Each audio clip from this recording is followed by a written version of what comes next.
Hey guys, hope you're all doing well. I want to do my post-game recap today. Sorry I missed yesterday's recap. My apologies, but the Yankees didn't look good anyway, and I had a lot going on.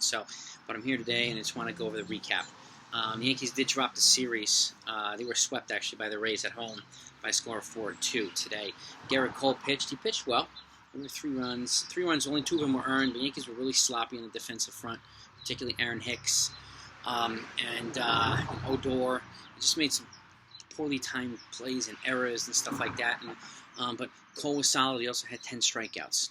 And the bullpen was solid too. Chad Green came in through 2 scoreless innings. O'Day was solid. He did give up a run, but his ERA to this point is only 1.50. So the bullpen for the most part is still solid. And the Yankees, the starting rotation behind Cole and Montgomery have not been up to snuff. So that's something that they need to address, obviously. And but the lineup is what's kind of stinking up the joint. I mean, it's with the exception of Giancarlo Stanton, who's he's being consistent actually. And he hit another home run today for his 3rd of the season.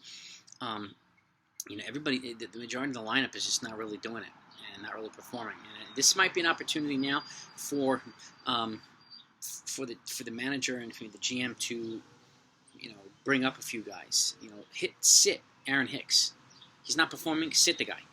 Okay, Esteban Florial is killing it in the alternative site. He's a young prospect. These young guys who come up and they'll play hard and they'll hustle might ignite a spark in the team. You don't have to go out and get a free agent. You also have Derek Dietrich, too. You also have Mike Tauchman. You have Mike Ford. You have Tyler Wade. You got a bunch of guys.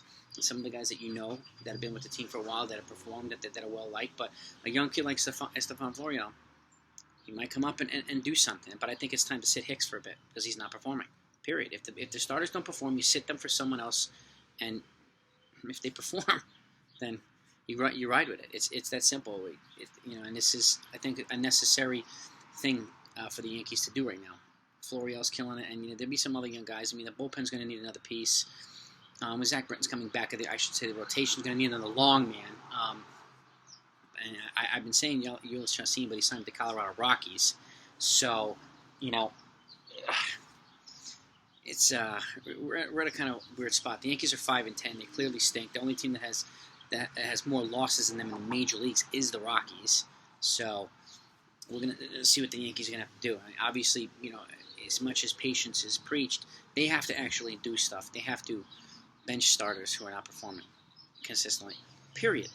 So and play guys who will, and play guys that'll go out and hustle and ignite a spark. It's that simple. It's. We'll see what these guys actually do. On a bittersweet note too, Jay Bruce did announce his retirement, that he's retiring from the major leagues, and I want to congratulate him on a great career. Over 300 career home runs, almost 1,000 RBIs. He performed for a lot of teams, and and he acknowledged too that he just didn't have what was needed to perform at this level anymore. It was a very classy exit. You could tell he was choked. You could tell he was choked up and emotional and how could you not be? Had a good career. It's not easy to walk away from this thing. So, and I cannot speak from experience, but I would feel the same way if I was a major leaguer and decided to retire. And congratulations, Jay, on a great career, and all the best in your future endeavors and enjoying retired life. I know there's people talking for calling for a managerial change. I'm guessing it's probably going to be entertained by a few, but not by the most important folks. But we'll see. It would be nice if Boone got up and lit a fire under these guys too, because sometimes he does look like a yes man to the Steinbrenners, and that's the last thing we need. At the very least, I will defend Boone, but I also defend Girardi because he wasn't afraid to call out players. So, and that type of thing is needed on occasion. You're not performing, you're sitting. Period. And we're going to replace you with somebody who will. You got to iron it out. They sent Jason Giambi, $120 million contract guy, down to the minor leagues to fix things, and he improved when he came back, but it was a necessary thing to do. There's no reason you can't do it to Hicks. We have the depth, okay? And if it's going to help the team in the near and long-term future, you have to do it. So, and again, I don't work for the Yankees.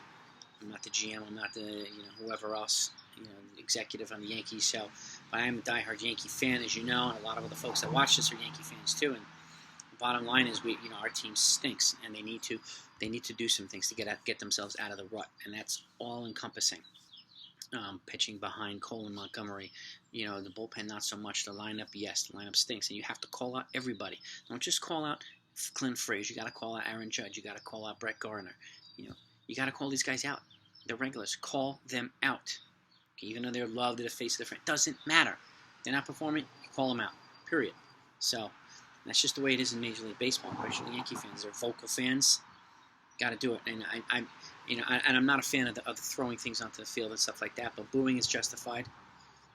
Booing is justified. So, and as long, you're going to keep stinking up the joint. Expect to keep hearing the boos. I imagine they're going to turn it around at some point, but it's getting to the point now where it's past the point where they have to make immediate moves. So, and the type of moves, we'll see what type of moves they make, but they have to make immediate moves.